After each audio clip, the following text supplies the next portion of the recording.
ಈ ಒಂದು ನಮ್ಮ ಡೆಮಾನ್ಸ್ಟ್ರೇಷನ್ಸನ್ನು ನಾವು ಕಳೆದ ಏಪ್ರಿಲಿಂದ ತಗೊಳ್ಕೊತಾ ಇರುತ್ತಾ ಜಾಗದಲ್ಲಿ ಹೇಗಾಗಿದೆ ಹೇಳುವುದನ್ನು ತಿಳ್ಕೊಳ್ಳಿಕ್ಕೆ ಒಂದು ಮೀಟಿಂಗನ್ನು ಮಾಡ್ತಾಯಿದ್ದೀವಿ. ಮತ್ತು ಈಗ ಸಂಸದರು ಹೇಳಿದಾಗೆ ಮತ್ತೆ ದೊಡ್ಡದಾಗಿ ಮತ್ತು ಎಲ್ಲ ರೈತರನ್ನು ಜಾಸ್ತಿಯನ್ನು ಕರೆಸಿ ಅದಕ್ಕೂ ಕೂಡ ಮುಂದೆ ಮಾಡುವ. ಈಗ ಎಲೆಚುಕ್ಕೆ ರೋಗ ಬಗ್ಗೆ ಇದೇ ಸೊಸೈಟಿಯಲ್ಲಿ ನಾವು ಡಿಸೆಂಬರ್ 2024ದಲ್ಲಿ ತಾವು ದೊಡ್ಡದಾಗಿ ಪ್ರೋಗ್ರಾಮ್ ಮಾಡಿದ್ರಿ. ಈ ಹಾಲ್ ಪುನಃ ತುಂಬ ಇತ್ತು, ನಮಗೆ ನೋಡಿದ್ದೀವಿ. ನಾನು ಮತ್ತು ಭವಿಷ್ಯ ಅವರು ಬಂದು ಮಾಹಿತಿಯನ್ನು ಕಾರ್ಯಾಗಾರದಲ್ಲಿ ಭಾಗವಹಿಸಿದ್ವಿ. ಭಾಳ ಜನರಿದ್ದರು. ಆವಾಗಲೂ ಕೂಡ ಹೇಳಿದ್ದೀವಿ ಎಲೆಚುಕ್ಕೆ ರೋಗದ ಬಗ್ಗೆ. ನಾನೀಗ ಅದ್ರ ಬಗ್ಗೆ ಭಾಳಷ್ಟು ಹೇಳೋದಿಲ್ಲ, ನಿಮಗೆ ಎಲ್ಲರಿಗೂ ಗೊತ್ತಿದ್ದವರೇ ಇದ್ದೀರಾ ಎಲೆಚುಕ್ಕೆ ಬಗ್ಗೆ. ನಾವು ಏನು ಮಾಡಿದ್ದೀವಿ, ಈಗ ಇಲ್ಲಿ ಎಲ್ಲೆಲ್ಲಿ ನಾವು ಈ ಒಂದು ಪ್ರಾತ್ಯಕ್ಷತೆಯನ್ನು ತೆಗೆದುಕೊಂಡಿದ್ದೇವೆ ಅನ್ನೋ ಬಗ್ಗೆ ನಾವೊಂದು ಕ್ವಿಕ್ಕಾಗಿ ಮಾಹಿತಿಯನ್ನು ಹೇಳ್ತೇನೆ. ಈ ಒಂದು ಎಲೆಚುಕ್ಕೆ ರೋಗ ಶುರುವಾದ ಮೇಲೆ ನಮ್ಮ ಈಗ ಡೈರೆಕ್ಟರ್ ಹೇಳಿದ ಹಾಗೆ ಈ ನ್ಯಾಷನಲ್ ಲೆವೆಲಲ್ಲಿ ಒಂದು ಸೈಂಟಿಫಿಕ್ ಕಮಿಟಿ ಅಂತ ಮಾಡಿದ್ರು CPCRI ಡೈರೆಕ್ಟರ್ ನೇತೃತ್ವದಲ್ಲಿ. ಆಗ ಅದನ್ನೆಲ್ಲ ಕರೆಕ್ಟ್ ಹೋಗಿ ನೋಡಿ ಅದರ ಬಗ್ಗೆ ಏನು ಮಾಡ್ಬೋದು, ಯಾವ ರೀತಿಯಲ್ಲಿ ಅದನ್ನು ಮ್ಯಾನೇಜ್ಮೆಂಟ್ ಮಾಡಬೇಕು ಅನ್ನೋದನ್ನು ಒಂದು ರೆಕಮೆಂಡೇಷನನ್ನು ಮಾಡಿ ಅದನ್ನು ನಾವು ಕಳಿಸಿದ್ವಿ. ಅದರ ಪ್ರಕಾರ ಅದನ್ನು ಕೊಟ್ಟ ಮೇಲೆ ಅದನ್ನು ಸ್ಯಾಂಕ್ಷನ್ ಆಗಿದೆ. ಆಮೇಲೆ ಹೇಳಿದ್ರು CPCRI ನೀವು ಅದನ್ನು ಪ್ರಾತ್ಯಕ್ಷಿತೆಯನ್ನು ತೆಗೆದುಕೊಳ್ಳಿ, demonstration in a large area demonstration of this leaf spot disease. ಯಾಕೆಂತಂದರೆ ರೈತರಿಗೆ ಮಾಡಿ ತೋರಿಸಿ, ಅಂದರೆ ಬೇರೆಯವರು ಪಕ್ಕದ ರೈತರು ಕೂಡ ಅದನ್ನು ಮಾಡ್ಬೋದು ಅಂಥೇಳಿ. ಸೊ ಆ ಒಂದು ನಿಟ್ಟಿನಲ್ಲಿ ನಾವು ಈ ಒಂದು ಪ್ರಾಜೆಕ್ಟ್ ನಮಗೆ ನಾವು 23ರಲ್ಲೇ ನಾವು ಅಪ್ಲೈ ಮಾಡಿದ್ವಿ. ಆಮೇಲೆ ಎಲ್ಲ ಇದಾಗಿ ಅದು ಸ್ಯಾಂಕ್ಷನ್ ಆಗಿ ನಮಗೆ ಈ ಒಂದು ಡೆಮಾನ್ಸ್ಟ್ರೇಷನ್ ಪ್ರಾಜೆಕ್ಟು 25 ಮಾರ್ಚಲ್ಲಿ 2025 ಮಾರ್ಚ್ನಲ್ಲಿ ನಮ್ಮ CPCRIಗೆ ಬಂದಿತ್ತು. ಅದರೊಳಗೆ ನಮಗೆ ಹೇಳಿದರು ಯೂನಿವರ್ಸಿಟಿ, ಶಿವಮೊಗ್ಗ ಯೂನಿವರ್ಸಿಟಿ ಮತ್ತು ಡಿಪಾರ್ಟ್ಮೆಂಟು ಮತ್ತು ನಾವು CPCRI ಮತ್ತು ಎಲ್ಲ ಕೂಡಿ ಮತ್ತು ಇವನ್ ಸ್ಟೇಕ್ ಹೋಲ್ಡರ್ಸ್ ಕ್ಯಾಂಪು ಕೂಡ ಸರ್ ನಾವು ಒಂದು ರೆಕಮೆಂಡೇಷನ್ ಕೊಡಬೇಕಾದ್ರೆ ಅದರದ್ದು ಎಲ್ಲ ಡಿಸ್ಕಷನ್ ಮಾಡಿದ್ವಿ, ಹೇಗೆ ಏನೇನು ಮಾಡಬೇಕು ಅಂಥೇಳಿ. ಶೃಂಗೇರಿಯಲ್ಲಿ ದೊಡ್ಡದಾಗಿ ಮಾಡಿದ್ವಿ, ಮಂಗಳೂರಲ್ಲೂ ಕೂಡ ಮೀಟಿಂಗ್ ಆಗಿತ್ತು. ಸೊ ಆ ಒಂದು ರೆಕಮೆಂಡೇಷನ್ ಹೋಗಿದೆ, ಅದದ್ದು ಕೂಡ ಅಪ್ರೂವ್ ಆಗಿ ನೀವು ಡೆಮಾನ್ಸ್ಟ್ರೇಷನ್ ಮಾಡಿ ಅಂತ ಹೇಳಿದರು. ಆ ಒಂದು ಡೆಮಾನ್ಸ್ಟ್ರೇಷನನ್ನು ನಾವು ಕೈಗೊಂಡಾಗ ಸುಮಾರು ಲಾಸ್ಟ್ ಮಾರ್ಚಲ್ಲಿ ಆದಾಗ ಇಲ್ಲಿ ನಾವು ಡಿಪಾರ್ಟ್ಮೆಂಟ್ ಅವರು ಹಾರ್ಟಿಕಲ್ಚರ್ ಅವರಿಗೆ ಮತ್ತು ಇಲ್ಲಿಯ ಒಂದು ಅರೆಕಾ ಗ್ರೋವರ್ಸ್ ಅಸೋಸಿಯೇಷನ್ ಅವ್ರ ಹತ್ರ ಎಲ್ಲ ಕೇಳಿದ್ವಿ. ನಾವು ಇಲ್ಲಿ ಬಂದು ಎಲ್ಲ ನೋಡಿ ಬೇರೆ ಬೇರೆ ಗಾರ್ಡನ್ಗಳೆಲ್ಲ ನೋಡಿ ನಮಗೆ ಯಾಕೆ ಅಂತಂದರೆ ಈ ಒಂದು ರೋಗಕ್ಕೆ ಸಮುದಾಯ ಮಟ್ಟದಲ್ಲಿ ತಗೊಳ್ಬೇಕು. ಯಾಕೆಂದರೆ ಗಾಳಿಯಲ್ಲಿ ಹರಡುವಂತಹ ರೋಗ ನಮಗೆ ಗೊತ್ತಿದೆ. ಈ ಗಾಳಿಯಲ್ಲಿ ಹರಡುವಂಥ ರೋಗಕ್ಕೆ ನಾವು ಸಮುದಾಯ ಮಟ್ಟದಲ್ಲಿ ಮಾಡಲೇಬೇಕು ಅನ್ನತಕ್ಕಂಥ ದಿವಸ ಒಂದೊಂದು ಕ್ಲಸ್ಟರ್ನ ಮಾಡಿದ್ವಿ. ನಾವು 25 ಎಕರೆ ಜಾಗದಲ್ಲಿ ಒಂದು ಜಿಲ್ಲೆಯಲ್ಲಿ, ದಕ್ಷಿಣ ಕನ್ನಡದಲ್ಲಿ 25 ಎಕರೆ, ಉತ್ತರ ಕನ್ನಡ ಜಿಲ್ಲೆಯಲ್ಲಿ 25 ಎಕರೆ, ಮತ್ತು ಅದೇ ರೀತಿ ಶಿವಮೊಗ್ಗ ಮತ್ತು ಚಿಕ್ಕಮಗಳೂರು ಜಿಲ್ಲೆಯಲ್ಲಿ ಶಿವಮೊಗ್ಗ ಯೂನಿವರ್ಸಿಟಿಯವರು ಮಾಡ್ತಾಯಿದ್ದಾರೆ. ಇದನ್ನು ನಾವು ಇಲ್ಲಿ ರೈತರ ಗಾರ್ಡನ್ಗಳಲ್ಲಿ 6.5 ಎಕರೆ, ಇಲ್ಲಿ ಸುಳ್ಯ ತಾಲೂಕಿನಲ್ಲಿ ಒಂದು ಕಡೆ 6.5 ಎಕರೆ, ಮತ್ತೊಂದು ಕ್ಲಸ್ಟರಲ್ಲಿ 2 ಕ್ಲಸ್ಟರ್ಗಳನ್ನು ಮಾಡಿದ್ವಿ. ಸೊ ಹಾಗಾಗಿ ನಾವು ಅದನ್ನು ತೊಗೊಂಡಿದ್ವಿ. ಈ ರೋಗದ ಬಗ್ಗೆ ನಿಮಗೆಲ್ಲ ಗೊತ್ತಿದೆ. ಬೇಸಿಗೆ ಮುಗಿದು ಮಳೆಗಾಲದಲ್ಲಿ ಹೆಚ್ಚಾಗಿ ಜಾಸ್ತಿ ಕಾಣ್ತಾ ಇರ್ತದೆ, ಮಳೆ ಮುಗಿತಾ ಇದ್ದ ಹಾಗೆ. ಈ ಎಲೆಚುಕ್ಕೆ ರೋಗದ ಈಶಾನ್ಯ ಭಾರತದಲ್ಲಿ actually for our security members also sir, during 2016 there was a severe incidence of arecanut blight. So there was a letter from ministry. So there are so many trees are drying up, something new has come. So that time CPCRI they asked to get a team to that Tripura, Jumpai Hills in Tripura. So that time we had gone there. ಅಲ್ಲಿ ಹೋಗಿ ನೋಡಿದಾಗ ನಾವು ಅಲ್ಲಿ ಹೋಗಿ ನೋಡಿದ ಯಾಕೆ ಇದಾಗಿದೆ ಅಂಥೇಳಿ ಅಲ್ಲಿ ನೋಡಿದಾಗ ಇದು ಎಲೆಚುಕ್ಕೆ ರೋಗದಿಂದ ಆಗಿರುವಂತಹ ಡ್ರೈಯಿಂಗ್ ಆಗಿತ್ತು. ಅದನ್ನು ನಾವು ತಂದು ಏನು ಕಾರಣ ಅಂತೇಳಿ ನೋಡಿದಾಗ ಕೊಲೆಟೋಟ್ರೈಕಮ್ ಗ್ಲಿಯೋಸ್ಪೊರೈಡಸಲ್ಲಿ ಸಬ್ ಸ್ಪೀಷೀಸ್ಗಳೆಲ್ಲ ಇದ್ವು, ಅದನ್ನು ಕಾಯುವಂಥದ್ದು ಗೊತ್ತಾಯಿತು. ಹಾಗಾಗಿ ಅವರಿಗೆ ನಾವು ಕೊಟ್ಟಿದ್ವಿ ಅದನ್ನು ಏನೇನು ಕೊಲೆಟೋಟ್ರೈಕಮಿಗೆ ಮ್ಯಾನೇಜ್ ಹೇಗೆ ಮಾಡಬೇಕು ಅಂಥೇಳಿ. ಆಮೇಲೆ ಅವರು ಓಕೆ ಅದನ್ನು ಸ್ವಂತ ಹಂತದಲ್ಲಿದೆ, ಎಲ್ಲಿ ಯಾವುದಲ್ಲಿ ಭಾಳ ಸ್ಪ್ರೆಡ್ ಆಗಿಲ್ಲ. ಆಮೇಲೆ ಅಲ್ಲಿ ಒಂದು ಹಿಲ್ಸ್ ಒಂದಷ್ಟು ಆ ರೀತಿಯ ಏರಿಯಾ ಇತ್ತು, ಅಲ್ಲಿ ಮಾತ್ರ ಬಂದಿದೆ, ಬೇರೆ ಕಡೆ ಇನ್ನೂ ಸ್ಪ್ರೆಡ್ ಆಗಿಲ್ಲ, ಮ್ಯಾನೇಜ್ ಆಗಿದೆ ಅಂತ ಹೇಳ್ತಾಯಿದ್ರು. ಆಮೇಲೆ 2018ನೇ ಇಸ್ವಿಯಲ್ಲಿ ನಮಗೆ ಚಿಕ್ಕಮಗಳೂರಿನಲ್ಲಿ ಕಳಸ ಅಂಥೇಳಿ ಜಾಗದಲ್ಲಿ ಸರ್, ಕಳಸ ಜಾಗದಲ್ಲಿ ಭಾಳಷ್ಟು ಜೋರಾಗಿ ಬಂದಿತ್ತು. ಅಲ್ಲಿ ನಮಗೆ ಹೇಳಿದರು, ನಾವು ಹೇಳಿದ್ವಿ, ಹಾಗೆ ಅಲ್ಲಿ ವಿಸಿಟ್ ಮಾಡಿ ನೋಡಿದಾಗ ಸೇಮ್ ಅದೇ ರೀತಿಯಾಗಿ ತ್ರಿಪುರಾದಲ್ಲಿದ್ದಾಗೆ ಕಾಣ್ತಾ ಇತ್ತು.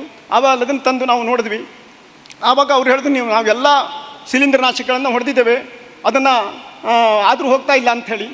ಆಮೇಲೆ ನಾವು ಅದನ್ನು ಸ್ಟಡಿಯನ್ನು ಮಾಡಲಿಕ್ಕೆ ಶುರು ಮಾಡಿದ್ವಿ. ಯಾಕೆ ಹಾಗಿದ್ರೆ ಯಾಕೆ ಕಡಿಮೆ ಆಗಿಲ್ಲ, ಶಿಲೀಂಧ್ರ ನಾಶಕ ಹೊಡೆದ್ರೆ ಕೊಲೆಟೋಟ್ರೈಕಮ್ ಡಿಸೀಸಿಗೆ ಸ್ವಲ್ಪ ಮ್ಯಾನೇಜ್ ಆಗಬೇಕಿತ್ತಲ್ಲ ಅಂಥೇಳಿ ಆಮೇಲೆ ತಂದು ನೋಡಿದಾಗ ಆ ಕೊಲೆಟೋಟ್ರೈಕಮ್ನಲ್ಲಿ ಬೇರೆ ಒಂದು ಸ್ಪೀಸೀಸೇ ಬೇರೆ ಇತ್ತು. ಅದು ಕೊಲೆಟೋಟ್ರೈಕಮ್ ಗ್ಲಿಯೋಸ್ಪೊರೈಡಸ್ ಸಬ್ ಸ್ಪೀಸೀಸ್ ಕಾವ ಅಂತೇಳಿ ಅದು ಐಡೆಂಟಿಫೈ ಆಯಿತು. ನಾವು ಅದನ್ನು ರಿಪೋರ್ಟ್ ಮಾಡಿದ್ವಿ. ಡಾಕ್ಟರ್ ತವಪ್ರಕಾಶ್ ಅವರು ಪೆಥಾಲಜಿಸ್ಟ್ ವಿಟ್ಲದಿಂದ ನಾನು ಅವರಿಬ್ಬರು ಹೋಗಿದ್ವಿ. ಆಗ ಇಬ್ಬರು ಕೂಡ ಅದನ್ನು ಮಾಡಿದ್ದೀವಿ.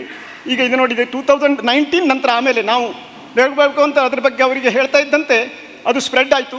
ಸುಮಾರು ಡೈರೆಕ್ಟ್ ಹೇಳಿದಾಗ 60,000 ಹೆಕ್ಟರ್ಗಳಲ್ಲಿ ಸ್ಪ್ರೆಡ್ ಆಗಿಬಿಡ್ತು ಸಡನ್ನಾಗಿ 59,000 ಹೆಕ್ಟ್ರಲ್ಲಿ. ಆಮೇಲೆ ಕಮಿಟಿ ಮಾಡಿದ್ರು ಸೆಂಟ್ರಲ್ ಗೌರ್ಮೆಂಟ್ನವರು. ಅದರ ಪ್ರಕಾರ ನಾವು ಸ್ಟಡಿ ಮಾಡಿ ರೆಕಮೆಂಡ್ ಮಾಡಿದ್ವಿ. ಈ ಎಲೆಚುಕ್ಕೆ ರೋಗ ಬಗ್ಗೆ ಹೇಳೋದಾದರೆ, ಈ ಎಲೆಚುಕ್ಕೆ ನಿಮಗೆಲ್ಲ ಗೊತ್ತಿರಬೇಕು, ಮೊದಲಿಂದನೂ ಇತ್ತು. ಅಡಿಕೆ ಬೆಳೆಗಾರರಿಗೆ ಎಲ್ಲರಿಗೂ ಗೊತ್ತಿದೆ ಎಲೆಚುಕ್ಕೆ ಇದ್ದೇ ಇತ್ತು. ಆದರೆ ಈ ರೀತಿಯ ತೀವ್ರತೆ ಆಗ್ತಾ ಇದ್ದಿಲ್ಲ. ಯಾರೂ ಸ್ಪ್ರೇ ಮಾಡುವಂಥ ಅವಶ್ಯಕತೆ ಇರಲಿಲ್ಲ ಸರ್. ಕೆಳಗಡೆ ಎಲೆಗಳಿಗೆ ಇರ್ತಿತ್ತು, ಇಲ್ಲ ಸಣ್ಣ ಸಣ್ಣ ಸಸಿಗಳಲ್ಲಿ ಇರ್ತಿತ್ತು. ಆವಾಗ ನಾವು ಬೋರ್ಡೋ ಮಿಕ್ಸರ್ನ ಅದಕ್ಕೆ ಸ್ಪ್ರೇ ಮಾಡ್ತಿದ್ದು ಸಣ್ಣ ಸಸಿಗಳಲ್ಲಿದ್ದರೆ ಅದು ಕಡಿಮೆ ಆಗ್ತಿತ್ತು. ಆದರೆ 2019 ನಂತರ ಬಂದಿರತಕ್ಕಂಥ ಎಲೆಚುಕ್ಕೆ ರೋಗ ಬೇರೆ ರೀತಿಯ ಸಿಂಪ್ಟಮ್ ಬರ್ತಿತ್ತು. ಹಳದಿ ವರ್ತುಲವನ್ನು ಬಗ್ದು ಮಧ್ಯದಲ್ಲಿ ಕಂದು ಬಣ್ಣದ ಚುಕ್ಕೆ ಇರ್ತಾಯಿತ್ತು. ಅದು ಬಹಳ ಫಾಸ್ಟಾಗಿ ಸ್ಪ್ರೆಡ್ ಆಗ್ತಾಯಿತ್ತು ಮತ್ತು ಭಾಳಷ್ಟು ಜೋರಾಗಿ ಅದು ಎಲೆಗಳನ್ನು ಒಣಗಿಸ್ತಾ ಇತ್ತು. ಸೊ ಇದರಿಂದ ಭಾಳಷ್ಟು ಹಾನಿಯಾಗ್ತಾಯಿತ್ತು. ಸೊ ಅದಕ್ಕೆ ನಾವು ಅದನ್ನು ಯಾವುದೇ ರೀತಿಯ ಈಗ ನೋಡ್ಬೋದು, ನೀವು ಇದ್ರಲ್ಲಿ ನೋಡ್ತಾ ಇದ್ದೀನಿ, ಅಷ್ಟೊಂದು ತೀವ್ರವಾಗಿ ಕಂಪ್ಲೀಟ್ ಡ್ರೈಯಿಂಗ್ ತೋರಿಸ್ತಾ ಇತ್ತು. ಇವನ್ನ ನಿಟ್ಟೂರು ನಾವು ಎಲ್ಲ ಕಡೆ ಓಡಾಡಿದ್ದೀವಿ. ಆವಾಗ ಶೃಂಗೇರಿ ಆ ಕಡೆಯಲ್ಲೂ ಭಾಳ ಜೋರಾಗಿ ಆಗ್ತಾಯಿತ್ತು. ನಮ್ಮ ದಕ್ಷಿಣ ಕನ್ನಡದಲ್ಲಿ ಬೆಳ್ತಂಗಡಿ ಸೈಡ್ ಸ್ಟಾರ್ಟ್ ಆಗಿದೆ. ಅಲ್ಲಿ ಕಳಸದಿಂದ ಕೆಳಗಡೆ ಇಳುವಂಥ ಊರು ನೆನಪಾಗ್ತಲ್ಲ ನಂಗೆ, ಎಳ್ನೀರು ಏನಾಗಿರ್ಬೋದು, ಎಳ್ನೀರು, ಅಲ್ಲಿ ಸ್ಟಾರ್ಟ್ ಆಗಿರೋದು. ದಕ್ಷಿಣ ಕನ್ನಡದಲ್ಲಿ ಸ್ಟಾರ್ಟ್ ಆಗಿದೆ, ಅಲ್ಲಿಂದ ಸ್ಟಾರ್ಟ್ ಆಯಿತು, ಅಲ್ಲಿಂದ ಬಂದಿರೋದು ಆ ಕಡೆಯಿಂದ. ಸೊ ಹಾಗಾಗಿ ಅಲ್ಲಿಂದ ಸ್ಟಾರ್ಟ್ ಆಗಿದ್ದು ಈಗ ಸುಳ್ಯ ಆ ಕಡೆ ಎಲ್ಲ ಸ್ಪ್ರೆಡ್ ಆಗ್ತಾ ಇದೆ. ಪುತ್ತೂರಲ್ಲೂ ಕೆಲವು ಕಡೆ ಇದೆ, ಅಂಥ ಜೋರಿಲ್ಲ. ಆದರೆ ಬೆಳ್ತಂಗಡಿ ಮತ್ತು ಸುಳ್ಯ ತಾಲೂಕಲ್ಲಿ ಜಾಸ್ತಿ ಇತ್ತು. ಹಾಗಾಗಿ ನಾವು ಇದೆರಡು ತಾಲೂಕುಗಳನ್ನು ಸಿಲೆಕ್ಟ್ ಮಾಡ್ಕೊಂಡ್ವಿ. ಇದು 2 ತಾಲೂಕಲ್ಲಿ ನಾವು ಡೆಮಾನ್ಸ್ಟ್ರೇಷನ್ ಮಾಡುವುದು ಅಂಥೇಳಿ. ಸೊ ಇದಕ್ಕೆ ರೋಗದ ಲಕ್ಷಣ ಹೇಳಿದಾಗ ಇದು ಬರೀ ಎಲೆಗೆ ಮಾತ್ರ ಅಲ್ಲ, ಅಷ್ಟೊಂದು ತೀವ್ರತೆ ಇದ್ದಿದ್ದು. ಅಂದರೆ ಮೊದಲೆಲ್ಲ ಎಲೆ ಚುಕ್ಕೆ ಬಂದರೆ ಬರೀ ಎಲೆ ಮಾಲೆ ಮಾತ್ರ ಇರ್ತಿತ್ತು. ಇದು ಕಾಯಿಗೆ, ಹಾಳೆ ಮೇಲೆ ಎಲ್ಲದರಿಗೂ ಬಂದು ಅಷ್ಟು ಫಾಸ್ಟಾಗಿ ಸ್ಪ್ರೆಡ್ ಆಗಲಿಕ್ಕತ್ತು. ಕಾಯಿಗಳು ಒಡೆದು ಬೀಳ್ತಾ ಇದ್ವು. ಹಾಗಾಗಿ ಇದಕ್ಕೆ ಯಾವ ರೀತಿಯಲ್ಲಿ ಬೇರೆ ಬೇರೆ ಫಂಜಿಸೈಡ್ಗಳನ್ನು ಕೂಡ ನಾವು ಟೆಸ್ಟ್ ಮಾಡಿ ಇಮಿಡಿಯೇಟು ಅದರಿಂದ ಯಾವುದರದ್ದು ಒಳ್ಳೆಯದಾಗ್ಬೋದು ಅಂತೇಳಿ ನೋಡಿ ಅದಕ್ಕೆ ನಾವು ಒಂದು ರೆಕಮೆಂಡೇಷನನ್ನು ಕಂಪ್ಲೀಟಾಗಿ ಬರೆದು ಇದು ಮಾಡಿದ್ವಿ. ಆಮೇಲೆ ಇದು ಕಂಪ್ಲೀಟ್ ಈಗ ಸುಮಾರು ಒಂದು 60,000 ಹೆಕ್ಟರ್ ಇರ್ಬೋದು. ಇದು 2025 ಜನವರಿಯಲ್ಲಿ ಹೇಳಿದ್ವಿ. ಈಗ ಮತ್ತು ಸ್ವಲ್ಪ ಜಾಸ್ತಿ ಇರ್ಬೋದು. ಕಂಪ್ಲೀಟ್ ಕರ್ನಾಟಕದ ಎಲ್ಲ ಕಡೆ ಸ್ಪ್ರೆಡ್ ಆಗಿದೆ, ಎಲ್ಲ ಕಡೆ ಇದೆ. ಸೊ ಈಗ ದಕ್ಷಿಣ ಕನ್ನಡದಲ್ಲಿ ಹಾರ್ಟಿಕಲ್ಚರ್ ಡಿಪಾರ್ಟ್ಮೆಂಟ್ ಜಾಯಿಂಟ್ ಡೈರೆಕ್ಟರ್ ಅಂತ ಕೇಳ್ತಾ ಇದ್ದೆ ನಾನು. ಸುಮಾರು ಒಂದು 21,000 ಹೆಕ್ಟರ್ ಏರಿಯಾದಲ್ಲಿ ದಕ್ಷಿಣ ಕನ್ನಡದಲ್ಲಿ ಎಲೆಚುಕ್ಕೆ ರೋಗ ತೀವ್ರವಾಗಿ ಇದೆ, ಹರಡಿದೆ ಅಂತ ಹೇಳ್ತಾ ಇದ್ದರು. ಸೊ ಈಗ ಇಲ್ಲಿ ಇದರೊಳಗೂ ಕೂಡ ಇಳುವರಿ ಕೂಡ ನಾವು ನೋಡಿದರೆ ಅರೆಕನಟ್ಟಲ್ಲಿ ಭಾಳಷ್ಟು ಕಡಿಮೆ ಆಗಿದೆ. ಯಾಕೆ ಅಂತಂದರೆ ಇದು ಕಂಪ್ಲೀಟ್ ಎಲೆಗಳನ್ನು ಒಣಗಿಸ್ತಾ ಇತ್ತು, ನೋಡ್ತಾ ಇದ್ದೀರಾ. ಇದು ಇಳುವರಿ ಕೂಡ ಎಲೆಚುಕ್ಕೆ ರೋಗ ಬಂದ ಮೇಲಿಂದ ಭಾಳಷ್ಟು ಕಡಿಮೆ ಆಯಿತು. ಈಗ ಮತ್ತೆ ಸ್ವಲ್ಪ ಒಂದು ಮೇಂಟೈನ್ ಆಗ್ತಾ ಇದೆ. ಕೆಲವು ಜನರಿಗೆ ಅದ್ರ ಬಗ್ಗೆ ಗೊತ್ತಾದವರು ಮಾಡ್ತಾ ಇದ್ದಾರೆ ಸ್ಲೋಲಿ. ಇದ್ರ ಬಗ್ಗೆ ಕೂಡ ನಾವು ಸ್ಟಡಿ ಮಾಡಿದ್ವಿ. ಇದು ಗಾಳಿಯಲ್ಲಿ ಸ್ಪ್ರೆಡ್ ಆಗ್ತದೆ ಒಂದನೇದಾಗಿ. ಯಾಕೆಂತಂದರೆ ಈ ಫಂಗಸ್ಸು ಗಾಳಿಯಲ್ಲಿ ಸ್ಪ್ರೆಡ್ ಆಗೋದ್ರಿಂದ ಯಾರೋ ಒಬ್ಬರು ರೈತರು ಮೊದಲು ಬಂದಾಗ ತನ್ನ ಇದಕ್ಕೆ ಹೊಡೆದಿದ್ದೀನಿ ಅಂತಂದರೂ ಕೂಡ ಪಕ್ಕದವನು ಏನೂ ಮಾಡಿಲ್ಲ ಅಂದರೆ ಅದನ್ನು ಗಾರ್ಡನಿಂದ ಮತ್ತೆ ಬರ್ತಾನೆ ಇರುತ್ತೆ. ಮತ್ತು ನಮ್ಮ ಈ ಒಂದು ಬೆಳೆಗಳಲ್ಲಿ ಈ ವಾರ್ಷಿಕ ಬೆಳೆ ಆದಂಗೆ ಆಗೋದಿಲ್ಲ. ನಮ್ಮ ಗೊತ್ತಿದೆ ಅರೆಕಾನಟ್ ಗಾರ್ಡನ್, ಈ ಕೋಕೋನಟ್ನಲ್ಲಿ ಯಾವಾಗಲೂ ಹ್ಯುಮಿಡಿಟಿ ಇದ್ದೇ ಇರ್ತದೆ. ಮತ್ತು ಕಂಟಿನ್ಯೂಸ್ ಇನಾಕ್ಯುಲಮನ್ನು ಒಮ್ಮೆ ಫಂಗಲ್ ಡಿಸೀಸ್ ಬಂದರೆ, ಯಾವುದಾದ್ರು ಶಿಲೀಂಧ್ರ ರೋಗಗಳು ಬಂದರೆ ಅದನ್ನು ಇರಾಡಿಕೇಟ್ ಮಾಡೋದು ಭಾಳ ಕಷ್ಟ ಕಂಪ್ಲೀಟಾಗಿ. ಈಗ ಲಾಸ್ಟ್ ಇಯರ್ ಶುಂಠಿಯಲ್ಲಿ ಬಂದಿತ್ತು, ನಿಮ್ಗೆ ಗೊತ್ತಿರ್ಬೋದು. ಶುಂಠಿಯಲ್ಲಿ ಆದರೆ ಅವರು 1 ವರ್ಷ ಬೆಳೆಯೋದೇ ಇಲ್ಲ, ನೆಕ್ಸ್ಟ್ ಇಯರ್ ಬೆಳೆಯೋದಿಲ್ಲ, ಅಟ್ಲೀಸ್ಟ್ ಆವಾಗ ಕಡಿಮೆ ಆಗ್ತದೆ. ಆದರೆ ಅಡಿಕೆಯಲ್ಲಿ ಹಾಗಾಗೋದಿಲ್ಲ, ನಮ್ಮಲ್ಲಿ ಇದ್ದೇ ಇರ್ತದೆ ಅದು. ಯಾಕೆಂತಂದರೆ ಈ ಇನಾಕ್ಯುಲಮ್ ಲೋಡು ಎಲ್ಲರೂ ಇದ್ದೇ ಇರ್ತದೆ. ಒಣಗಿದ ಎಲೆಗಳಲ್ಲೂ ಕೂಡ ಅದು ಕೆಳಗಡೆ ಬಿದ್ದರೂ ಕೂಡ ಆ ಒಣಗಿದ ಎಲೆಗಳಲ್ಲಿ ಅದು ಸರ್ವೈವ್ ಆಗಿ ಒಂದು 6-7 ತಿಂಗಳು 7-8 ತಿಂಗಳವರೆಗೆ ಹಾಗೆ ಇರ್ತದೆ. ಮತ್ತೆ ಮಳೆ ಬಂತು ಅಂದರೆ ಮತ್ತೆ ಸ್ಟಾರ್ಟ್ ಆಗುತ್ತೆ. ಆಮೇಲೆ ಇಲ್ಲಿ ಕಂಟಿನ್ಯೂಸ್ ಬಿಸಿಲೇ ಇರಲಿಲ್ಲ, ಈಗ ಸ್ಟಾರ್ಟ್ ಆಗಿದೆ 2 ವರ್ಷದಿಂದ. ಮೊದಲು ನಿಮ್ಗೆ ಗೊತ್ತಿರಬೇಕು 2018ನಲ್ಲಿ ನಾವು ನೋಡಿದಾಗ ಕಂಟಿನ್ಯೂಸ್ ಏಪ್ರಿಲ್ ಮೇ ಫೆಬ್ರವರಿ ಎಲ್ಲ ಕಡೆ ಮಳೆ ಇದ್ದೇ ಇರ್ತಿತ್ತು. ಸೊ ಅದು ಪೂರಕವಾಗಿತ್ತು. ಹಾಗಾಗಿ ಅಷ್ಟೊಂದು ಜೋರಾಗಿ ಸ್ಪ್ರೆಡ್ ಆಗಿತ್ತು. ನೆಕ್ಸ್ಟ್ ಇದು ಹೇಗೆ ಸಮಗ್ರ ರೋಗ ನಿರ್ವಹಣೆ ಅಂತ ಹೇಳೋದಕ್ಕೆ ನಿಮಗೆಲ್ಲ ಹೇಳ್ತೇವೆ. ಒಂದನೇದಾಗಿ ನಾವು ಹೇಳಿದ್ವಿ ಫೈಟೋಸ್ಯಾನಿಟೇಷನ್ ಅಂತಂದರೆ ನಾವು ಇರತಕ್ಕಂತಹ ಈ ಕೆಳಗಡೆ ಬಂದಿರತಕ್ಕಂಥ ಆಗಿ ಡ್ರೈ ಆಗಿರ್ತದಲ್ಲ ಆ ಎಲೆಗಳನ್ನು ಕತ್ತರಿಸಿ ಅದನ್ನು ಆದಷ್ಟು ತೆಗೆದು ಹಾಕಬೇಕು, ತೋಟದಿಂದ ತೆಗೆದು ಅಲ್ಲ ಸುಟ್ಟು ಹಾಕಿದರೆ ಅಡ್ಡಿಲ್ಲ, ಇಲ್ಲ ಅಂದರೆ ಅದನ್ನು ಬರ್ನ್ ಮಾಡಿ ನೀವು ಇದನ್ನು ಮಾಡಿಬಿಡಿ, ಕಾಂಪೋಸ್ಟ್ ಮಾಡ್ಕೊಳ್ಳಿ. 7-8 ತಿಂಗಳಲ್ಲಿ ಕಂಪ್ಲೀಟ್ ಕಾಂಪೋಸ್ಟ್ ಆದಮೇಲೆ ಅದರೊಳಗೆ ಈ ಫಂಗಸ್ ಇರೋದಿಲ್ಲ. ಇಲ್ಲ ಅಂದರೆ ನೀವು ಅದನ್ನೇ ತೋಟದಲ್ಲಿ ಹಾಗೆ ಹಾಕ್ತಾ ಇದ್ದರೆ ಅದರಿಂದ ಮತ್ತೆ ಅಲ್ಲೇ ಇರುತ್ತೆ ತೋಟದಲ್ಲಿ. ಆದಷ್ಟು ಇನಾಕುಲಮ್ ಚೇಂಜ್ ಮಾಡಬೇಕು. ಆಮೇಲೆ ಗಾಳಿಯಲ್ಲಿ ಹರಡೋದ್ರಿಂದ ಭಾಳ ಇದಾಗಿರುತ್ತೆ. ಮತ್ತೊಂದು ಮರಕ್ಕೆ ತಗೊಂಡು ಹೋಗಬಾರ್ದು. ಆವಾಗ ಇಷ್ಟೊಂದು ಫಾಸ್ಟಾಗಿ ಅಂದರೆ ಈಗ ಗೊತ್ತಿದೆ ನಿಮಗೆ, ಅಡಿಕೆಯನ್ನು ಗಿಡಗಳನ್ನು ಒಂದು ಕಡೆಯಿಂದ ಮತ್ತೊಂದು ಕಡೆ ತಗೊಂಡು ಹೋಗ್ತಾ ಇರ್ತಾರೆ. ಸೊ ಆದಷ್ಟು ರೋಗ ಎಲ್ಲಿ ಜಾಸ್ತಿ ಇದೆಯೋ ಆ ತೋಟದಿಂದ ಗಿಡಗಳನ್ನು ಆದಷ್ಟು ಬೇರೆ ಕಡೆ ತಗೊಂಡು ಹೋಗ್ಕೊಳ್ಬೇಡಿ, ಅದರಿಂದ ಜಾಸ್ತಿ ಆಗ್ತದೆ ಅಂತೇಳಿ ನಾವು ಹೇಳ್ತಾ ಇದ್ವಿ. ಆಮೇಲೆ ಬೋರ್ಡೋ ಮಿಶ್ರಣವನ್ನು ನಾವು ಯೂಶ್ವಲಿ ನಮ್ಮಲ್ಲಿ ಅಡಿಕೆ ಬೆಳೆಗಾರರು ಎಲ್ಲರಿಗೂ ಗೊತ್ತು, ಕೊಳೆ ರೋಗಕ್ಕೆ ಫೈಟಾಪ್ತರಾ ಡಿಸೀಸಿಗೆ ಬೋರ್ಡೋ ಮಿಕ್ಸ್ಚರ್ನ ಪ್ರತಿ ವರ್ಷ ನೀವು ಸ್ಪ್ರೇ ಮಾಡ್ತೀರಾ. ಅದನ್ನು ನೀವು ಗೊನೆಗಳಿಗೆ ಮಾಡ್ತಾ ಇರ್ತೀರಾ. ಈಗ ನಿಮ್ಮಲ್ಲಿ ಈ ಎಲೆಚುಕ್ಕೆ ರೋಗ ಬಂದಿರುವುದರಿಂದ ನಿಮ್ಮ ತೋಟದಲ್ಲಿ ಸ್ಪ್ರೆಡ್ ಆಗ್ತಾ ಇದೆ ಅಂದರೆ ಅದಕ್ಕೆ ನೀವು ಎಲೆಗಳಿಗೂ ಸ್ಪ್ರೇ ಮಾಡ್ಕೋಬೇಕು. ಅದನ್ನು ಮಾಡಿ ಆಮೇಲೆ ಮತ್ತೆ ಫೆಬ್ರವರಿ, ಯಾಕೆಂದರೆ ಆಗಸ್ಟ್ ಸೆಪ್ಟೆಂಬರಲ್ಲಿ ಮಳೆ ಕಡಿಮೆ ಆದಾಗ ಮತ್ತು ಇದು ಸ್ಪ್ರೆಡ್ ಆಗ್ತಾ ಇರ್ತದೆ. ಯಾಕೆಂತಂದರೆ ಈ ಕೊಲಟೋಟ್ರೈಕಮ್ಮು ಈ ನಮ್ಮ ಫೈಟಾಪ್ತರದ ಹಾಗೆ ಅಲ್ಲ. ಫೈಟಾಪ್ತರಗಾದರೆ ಭಾಳ ಲೋ ಟೆಂಪ್ರೇಚರ್ ಬೇಕು, 20-25 ಡಿಗ್ರಿ. ಇದರೊಳಗೆ ಈ ಕೊಲಟೋಟ್ರೈಕಮಿಗೆ ಇವನ್ 28-30 ಡಿಗ್ರಿವರೆಗೂ ಕೂಡ ಇದು ಸ್ಪ್ರೆಡ್ ಆಗ್ತಾ ಇರ್ತದೆ ಕೊಲಟೋಟ್ರೈಕಮಿಗೆ. ಸೊ ಹಾಗಾಗಿ ಇದು ಮಳೆ ಕಡಿಮೆ ಆದರೂ ಕೂಡ ಸನ್ಲೈಟ್ ಇರುತ್ತೆ, ವೆಟ್ನೆಸ್ ಇರುತ್ತೆ, ಲೀಪು ಸುಮಾರು ಸೆಪ್ಟೆಂಬರ್-ಅಕ್ಟೋಬರ್ದಲ್ಲಿ ಜಾಸ್ತಿ ತೀವ್ರತೆ ಕಾಣ್ತಾ ಇರುತ್ತೆ ನಮಗೆ. ಸೊ ಹಾಗಾಗಿ ಆ ಟೈಮಲ್ಲಿ ನಾವು ಈ ಪ್ರೊಪಿಕೊನಾಜೋಲ್ ಸಿಸ್ಟಮಿಕ್ ಫಂಜಿಸೈಡನ್ನು ಹೊಡ್ಕೊಂಡ್ರೆ, ಆಮೇಲೆ ಅದು ಮುಗಿದ ನಂತರ ಒಂದು 25 ದಿವಸ ಬಿಟ್ಟು ಪ್ರೊಪಿನೆಬ್ ಅನ್ನತಕ್ಕಂಥ ಒಂದು ಕಾಂಟ್ಯಾಕ್ಟ್ ಫಂಜಿಸೈಡ್ ಇದೆ, ಅದೆರಡನ್ನು ಹೊಡ್ಕೊಂಡ್ರೆ ನಮಗೆ ಸುಮಾರು ನಾವು ಮ್ಯಾನೇಜ್ ಮಾಡ್ಕೊಳ್ಬೋದು. ಯಾಕೆ ಅಂತಂದರೆ ಆಮೇಲೆ ಸುಮಾರು ಡಿಸೆಂಬರ್ ಮುಗಿದ ಮೇಲೆ ನಿಮಗೆ ಗೊತ್ತಿದೆ ಬಿಸಿಲು ಬರ್ತದೆ, ಆವಾಗ ಸ್ಪ್ರೆಡ್ ಕಡಿಮೆ ಆಗುತ್ತೆ. ಸೊ ಹಾಗಾಗಿ ಇದನ್ನು ನಾವು ರೆಕಮೆಂಡ್ ಮಾಡಿದ್ವಿ. ಆದರೆ ಈ ಸ್ಪ್ರೇ ಮಾಡುವುದು ಕೇವಲ ಒಂದು ಟೆಂಪ್ರರಿ.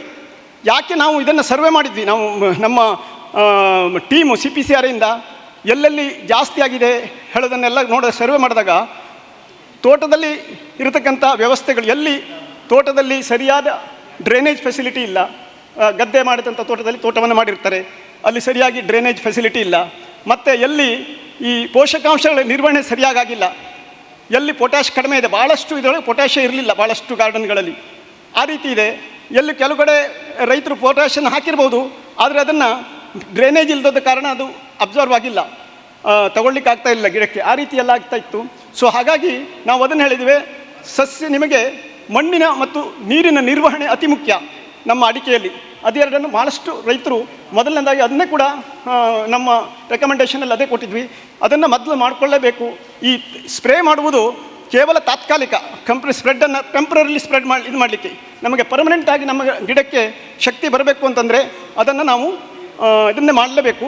ಹಾಗಾಗಿ ಇದನ್ನು ನಾವು ಈ ರೀತಿಯಾಗಿ ಮಾಡಿದ್ದೀವಿ. ಅದಕ್ಕೆ ಸುಮಾರು ಹಸಿರೆಲೆ ಗೊಬ್ಬರ ಮತ್ತು ಇದನ್ನು ಹಾಕಲೇಬೇಕು. ಆಮೇಲೆ ಈಗ ನಾವು ಫೀಲ್ಡಲ್ಲೂ ಕೂಡ ಹೇಳಿದ್ವಿ, ಹೇಗೆ ನಿಮ್ಮಲ್ಲಿ ಇಲ್ಲಿ ಮಣ್ಣು ಹುಳಿ ಆಗ್ತದೆ ಜಾಸ್ತಿ ಬಂದಾಗ, ಅದಕ್ಕೆ ಯಾವ ಟೈಮಲ್ಲಿ ಹಾಕಬೇಕು, ಎಷ್ಟು ಸುಣ್ಣವನ್ನು ಹಾಕ್ಕೊಳ್ಬೇಕು, ಯಾವಾಗ ಗೊಬ್ಬರವನ್ನು ಹಾಕಬೇಕು, ಈ ರೀತಿಯ ಮಣ್ಣು ಪರೀಕ್ಷೆ ಆಧಾರದ ಮೇಲೆ ನಾವು ಹಾಕ್ಕೊಂಡ್ರೆ ಎಷ್ಟು ಬೇಕೋ ಅಷ್ಟೇ ಪೋಷಕಾಂಶಗಳನ್ನು ನೀಡಿದರೆ ಅದರಿಂದ ಒಳ್ಳೆಯ ಇದನ್ನು ತೊಡಗಬಹುದು. ರೋಗಗಳು ಸ್ಪ್ರೆಡ್ ಆಗ್ತಾ ಇರ್ಬೋದು, ಆದರೆ ನಿಮ್ಮ ಇಳುವರಿಯಲ್ಲಿ ಕಡಿಮೆ ಆಗೋದಿಲ್ಲ. ಆವಾಗ ನಮಗೆ ರೋಗ ಇದ್ದರೂ ತೊಂದರೆ ಆಗೋದಿಲ್ಲ. ಅದನ್ನು ನಾವು ಏನು ಮಾಡದೆ ಕೇವಲ ಸ್ಪ್ರೇವನ್ನೇ ಮಾಡ್ತಾ ಇದ್ದರೆ ರೋಗ ಮತ್ತು ಹರಡ್ತಾ ಹೋಗುತ್ತೆ, ನಮಗೆ ಅದರಿಂದ ಇಳುವರಿಯಲ್ಲಿ ಜಾಸ್ತಿ ಬರೋದಿಲ್ಲ. ಹಾಗಾಗಿ ಆದಷ್ಟು ಕಾಂಪ್ರಿಹೆನ್ಸಿವ್ ಆಗಿ ನಾವು ಕಂಪ್ಲೀಟ್ ಸಮಗ್ರವಾಗ ರೋಗದ ಇದನ್ನು ಮಾಡಬೇಕು. ಈ ಒಂದು ನಾವು ಕೊಟ್ಟಿದ್ದೇವೆ ನಮ್ಮಲ್ಲಿ, ನೀವು ಅಲ್ಲಿ ಇಲ್ಲಿ ದಕ್ಷಿಣ ಕನ್ನಡದಲ್ಲಿ ನಾವು ಇಲ್ಲಿ ಸುಳ್ಯ ತಾಲೂಕಲ್ಲಿ ಗುತ್ತಿಗಾರರು ಪಂಚಾಯತ್ದಲ್ಲಿ ಒಂದು, ಈ ನಡುಗಲ್ಲಲ್ಲಿ ಗರೀಶ್ ಗೌಡ್ರು ಅಂತೇಳಿ ಅವ್ರದ್ದು ತೋಟದಲ್ಲಿ ಮಾಡಿದ್ವಿ. ಆಮೇಲೆ ಇಲ್ಲಿ ಇದು ಚೆನ್ನಿಲಾದಲ್ಲಿ ಸುಬ್ರಹ್ಮಣ್ಯ ಪ್ರಸಾದ್ ಮತ್ತು ಅಲ್ಲಿ ಸುಮಾರು ಫಾರ್ಮರ್ಸ್ಗಳಿದ್ದಾರೆ, ಅಲ್ಲೂ ಒಂದು 6.5 ಎಕರೆದಲ್ಲಿ ನಾವು ಇದನ್ನು ತೆಗೆದುಕೊಂಡು ಅಲ್ಲಿಯ ಮಣ್ಣು ಮತ್ತು ಎಲೆಗಳಲ್ಲಿ ಅದರ ಪೋಷಕಾಂಶಗಳನ್ನೆಲ್ಲ ನೋಡಿ ಅದಕ್ಕೆ ಎಷ್ಟು ಗೊಬ್ಬರ ಹಾಕಬೇಕು, ಅವು ಯಾವಾಗ ಸ್ಪ್ರೇ ಮಾಡಬೇಕು, ನಮ್ಮ ಟೀಮ್ಗಳು ಕೂಡ ನಾವು ಇದರೊಳಗೆ ಹೋಗಿ ಅಲ್ಲೆಲ್ಲಿ ಮಾಡಿದ್ದೇವೆ. ಸುಮಾರು 50 ಎಕರೆ ಜಾಗದಲ್ಲಿ ನಾವು ಇದನ್ನು ಸ್ಟಾರ್ಟ್ ಮಾಡಿದ್ದೇವೆ. ಇದು ಸ್ಟಾರ್ಟ್ ಆಗಿರೋದು 3 ವರ್ಷದ ಪ್ರಾಜೆಕ್ಟು. ಈಗ ಜಸ್ಟ್ 1 ವರ್ಷನೂ ಆಗ್ತಾ ಇದೆ, ಈಗ ಮುಗಿತಾ ಇದೆ. ಇನ್ನು 2 ವರ್ಷ ಆದಮೇಲೆ ನಮಗೆ ಕಂಪ್ಲೀಟ್ ಅದರ ಬಗ್ಗೆ ಗೊತ್ತಾಗುತ್ತೆ. ಸೊ 50 ಎಕರೆ ಜಾಗದಲ್ಲಿ ನಾವು ಇದನ್ನು ಮಾಡಿದ್ದೀವಿ ಸರ್. ಆಲ್ರೆಡಿ ನಾವು ಇದನ್ನು ನಮಗೆ ಇವರು ಎಲ್ಲರೂ ಸಹಕಾರ ಕೊಟ್ಟಿದ್ದಾರೆ, ಡಿಪಾರ್ಟ್ಮೆಂಟ್ನವರು, ಇಲ್ಲಿಯ ರೈತರು ಕೂಡ. ಅವರು ಕೂಡ ಅವರ ಸಹಕಾರವಿಲ್ಲದೆ ನಾವು ಮಾಡಲಿಕ್ಕೆ ಆಗೋದೇ ಇಲ್ಲ. ನಿಮ್ಮ ಒಂದು ರೈತರು ಸುಬ್ರಹ್ಮಣ್ಯ ಪ್ರಸಾದ್ ಇರ್ಬೋದು, ಗಿರೀಶ್ ಗೌಡ್ರು ಇರ್ಬೋದು, ನಮಗೆ ಭಾಳಷ್ಟು ನಮ್ಮ ಇವರಿಗೆ ಸಹಕಾರ ಕೊಟ್ಟಿದ್ದಾರೆ. ನಾವು ಹೇಳಿದ್ದನ್ನು ಹಾಗೆ ಮಾಡಿದ್ದಾರೆ, ನಾವು ಹೇಳಿದ್ದನ್ನು ಮತ್ತು ನಮ್ಮಲ್ಲಿ ಹೋಗಿದ್ದಾರೆ ಅವರಿಗೆ ಯಾವ ರೀತಿ ಮಾಡಬೇಕು. ಬೋರ್ಡೋ ಮಿಕ್ಸ್ಚರನ್ನು ಕೂಡ ಪ್ರಿಪರೇಷನ್ ಮಾಡೋದ್ರಲ್ಲಿ ಭಾಳ ಜನರಿಗೆ ತಪ್ಪುಬಿಡ್ತಾರೆ.